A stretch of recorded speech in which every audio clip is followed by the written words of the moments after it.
Olá, dissemos anteriormente que o nosso sistema jurídico vem de uma tradição da Europa continental.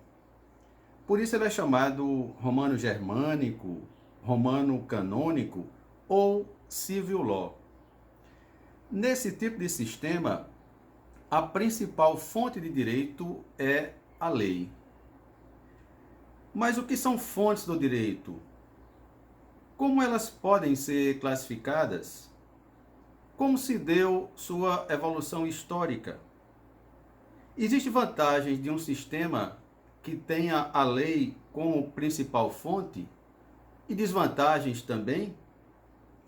Como se apresenta a hierarquia das leis nesse sistema? E como as leis se aplicam no tempo e no espaço? Existe alguma orientação de como a lei deve ser feita?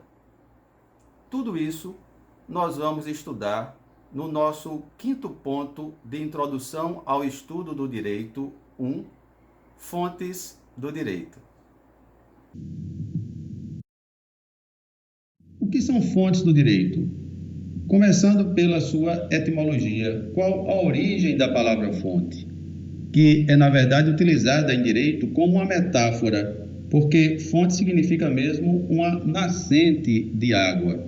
E em direito pode designar várias coisas, normalmente ligadas aos processos de criação ou então de validade do ordenamento jurídico. E pode ser utilizado tanto como aqueles princípios que inspiram a formação do direito, ou como os fatores, sejam políticos, sociais, econômicos, que criam esse direito, que nós vamos chamar também de fontes materiais. Alguns autores também utilizam como meios de conhecimento do direito. José de Oliveira Ascensão diz que, na verdade, somente uma ordem social, uma ordem política e econômica é quem cria o direito. Por isso que ele vai dizer que somente essa ordem é a verdadeira fonte do direito. Costuma-se distinguir as fontes materiais das fontes formais. Embora a gente não possa separar necessariamente matéria de forma, porque toda forma é uma forma de uma matéria e não existe matéria sem forma. De todo modo, se diz que as fontes materiais são os fatores, os fatos que fazem surgir o direito, já que o direito nasce, antes de tudo, dos fatos. Enquanto que as fontes formais são aqueles meios de expressão do direito. Nós vamos ver que as nossas principais fontes formais são a lei, a jurisprudência e, bem menos, o costume jurídico.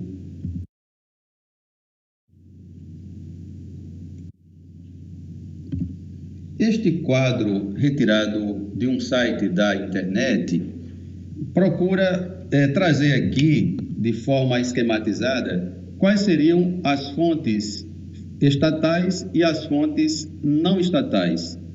Todas essas aqui como fontes formais, já que as fontes materiais estão ligadas mesmo à questão dos fatos políticos, econômicos, sociais, e não a essas expressões formais do direito. E aí vocês têm à esquerda as chamadas fontes estatais, aquelas que vêm de órgãos ligados ao Estado.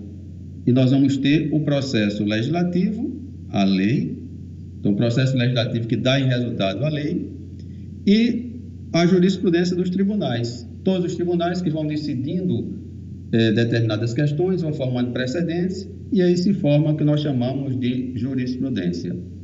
E há as chamadas fontes formais não estatais, desde o costume jurídico, que nós não utilizamos muito no nosso sistema. Eu disse inicialmente que a nossa principal fonte é a legislação. Podemos também falar do poder negocial, que é baseado na autonomia da vontade das pessoas. As pessoas fazem um contrato, por exemplo, e esse contrato é tido como lei entre as partes. Há também um poder normativo dos grupos. Então, se forma uma associação, um clube, uma universidade, e eles podem formar seu próprio estatuto. É um poder negocial, mais específico, chamado também de poder normativo. Além da doutrina, E há uma discussão que nós vamos ver posteriormente, se doutrina é mesmo ou não uma fonte do direito. Essa doutrina é a produção científica, os estudos, os artigos, todo o trabalho científico dos estudiosos do direito.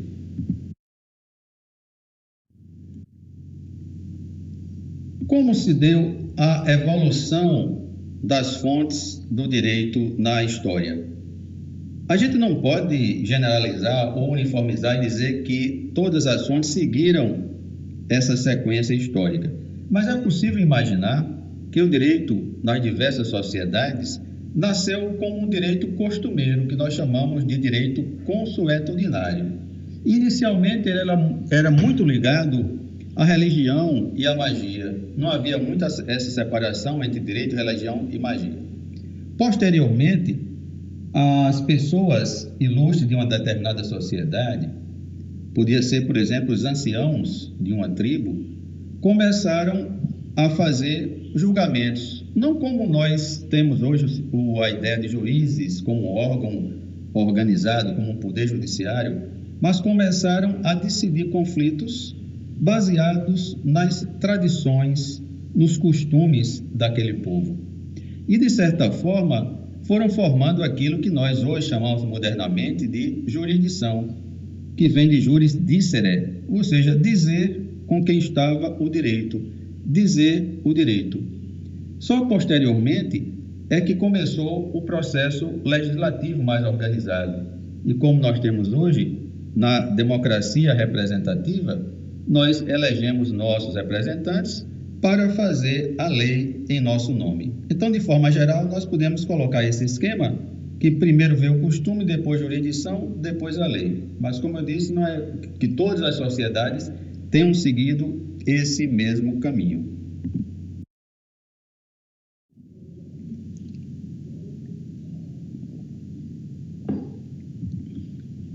O costume deve ter sido, como nós dissemos, a fonte mais antiga do direito.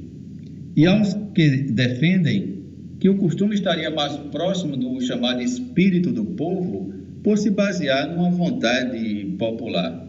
Mas isso não acontece necessariamente. Pode haver costumes que vieram da imposição de algumas classes sociais sobre outras.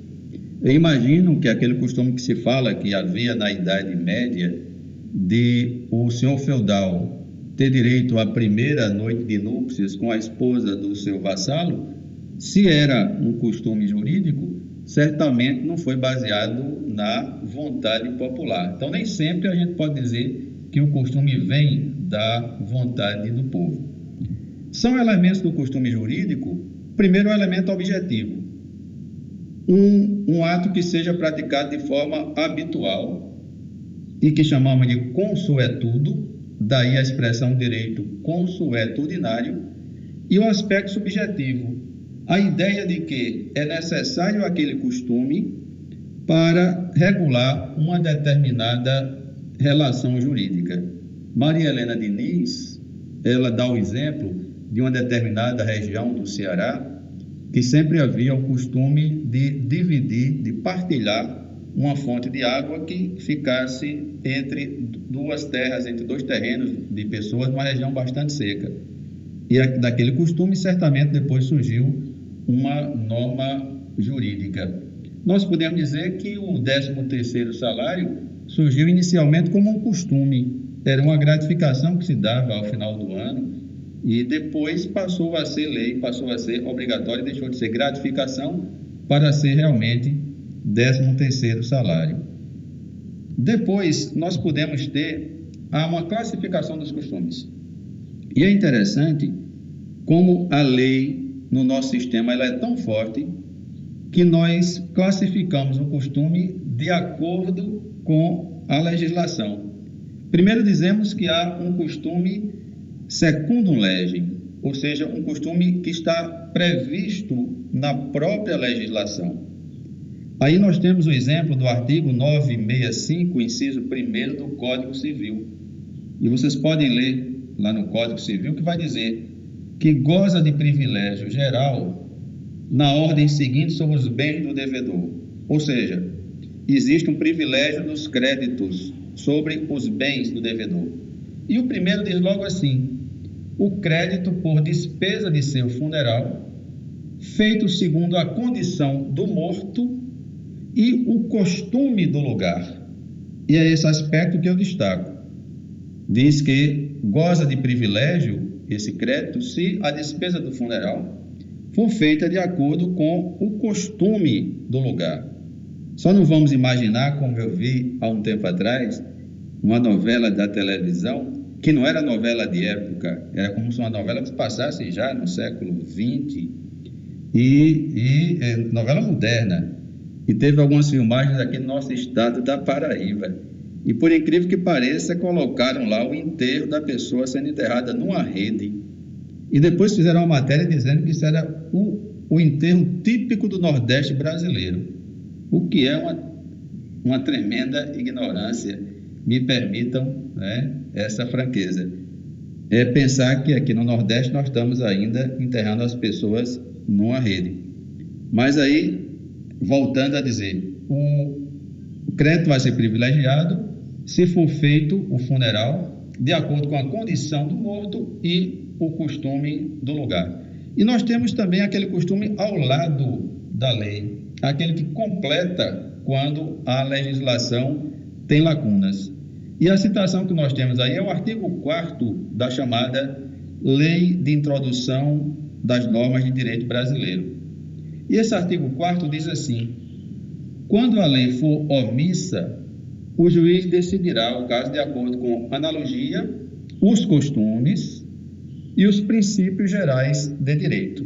Então, nesse caso, o costume serve para preencher a lacuna da lei. O texto diz quando a lei for omissa, mas seria melhor dizer quando a lei tiver lacunas. E, finalmente, um costume que seja contra a lei. E aí vem a pergunta: será que um costume pode revogar uma lei? E a resposta é negativa. Não. O que revoga uma lei é a outra lei que seja do mesmo patamar hierárquico e não o costume. Agora, pode acontecer de uma lei entrar em desuso, a lei ficar caducar, no sentido de dizer existe somente no papel, mas os costumes vão tão diferentes com relação àquela legislação e termina se impondo a própria legislação. Aqui no Brasil, nós somos um povo muito criativo, nós inventamos, entre tantas coisas, o fiado, comprar fiado. E aquilo de comprar fiado, comprar com base na confiança, que era um costume, terminou sendo aceito pelo direito. Até no quanto ao cheque. A gente estudava que cheque é uma ordem de pagamento à vista. Mas nós tínhamos aqui o costume de dar um cheque pré-datado. Com base nisso, o direito começou a aceitar essa ideia do cheque pré-datado. E aos costumes que se impõem, que muitas vezes vão contra a própria legislação e não se consegue, muitas vezes, aplicar a lei por causa de um determinado costume. Mas não significa dizer que é o costume que vai revogar uma lei. Aqui no nosso estado da Paraíba, por exemplo, é muito comum as pessoas jogarem no chamado jogo do bicho. A ponto de, tempos atrás, era a rádio do nosso estado quem divulgava, né, o resultado do jogo do bicho. E nem por isso o jogo do bicho foi legalizado. Ele continua lá dizendo que a lei dizendo que é contravenção penal. Mas aí esse costume seria o costume contra a lei.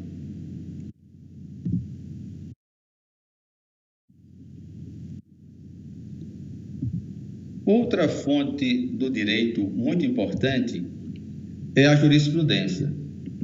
E no nosso sistema, mesmo baseado na legislação, ela cada vez mais é aplicada e ganha importância.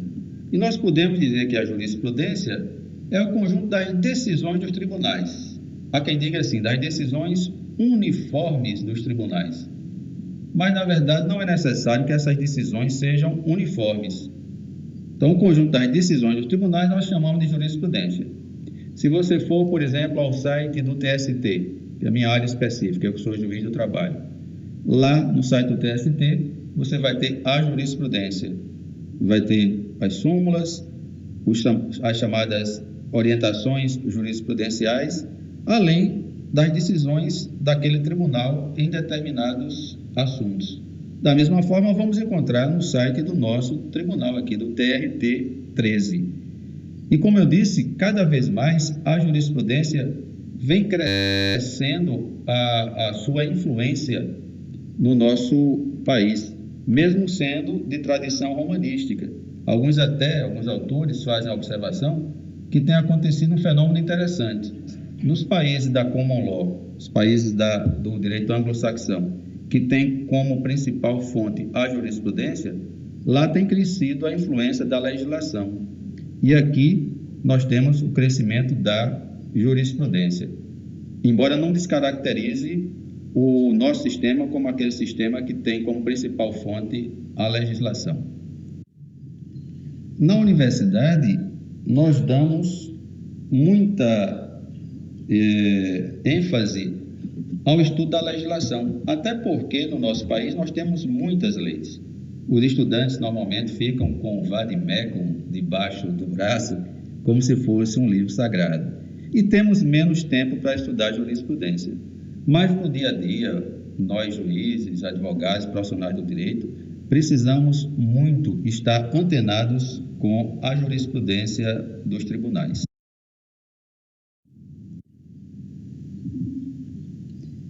Fonte negocial e doutrina. Primeiro, a fonte negocial, que eu já disse que ela é fruto da autonomia da vontade. O direito reconhece, tanto às pessoas quanto aos grupos, um determinado poder para estabelecer normas particulares. Geralmente é o modelo do contrato. Você formula um contrato e aquilo é fruto da autonomia da vontade. Claro que esse contrato tem que estar dentro dos limites da legislação. E a gente diz comumente que o contrato é lei entre as partes. E nós fazemos contratos, os mais variados no dia a dia.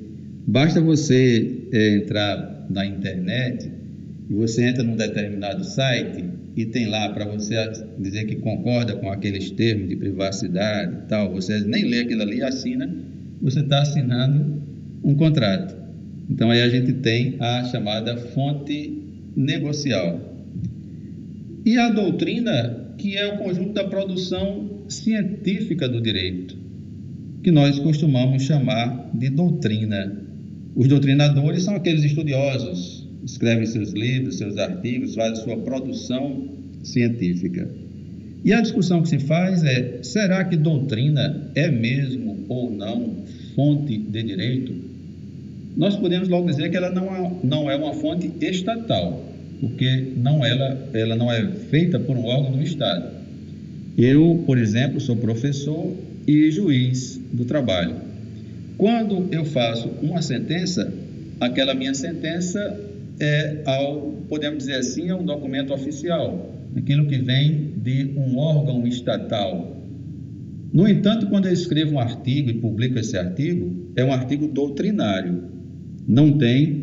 Ela não vem de um poder específico, aquele artigo não vem do poder específico. Tem uma influência, pode ter influência, enquanto conhecimento científico. Mas muitas vezes, nas nossas sentenças, nas nossas petições, nos pareceres do Ministério Público, se utiliza o tempo todo a doutrina, a citação dos autores, utilizando-se muito o chamado argumento de autoridade, como já dizia o jurista fulano de tal.